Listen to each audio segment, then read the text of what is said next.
With lots of adventures, you got a lot of gear, and so organizing the gear is sometimes your biggest concern. And so with that, we have side storage cabinets.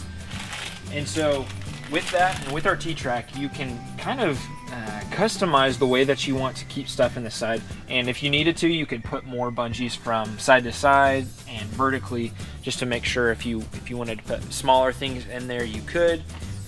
Or even if you want to not even have any bungees on there, just to leave it open, then you can do that as well.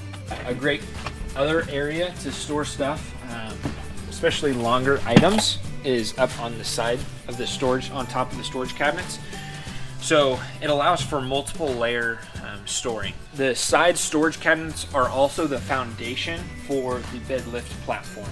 So the hydraulic tubes actually fit into the storage cabinet, and the storage cabinets actually act as sort of a strong foundation for the bed lift platform.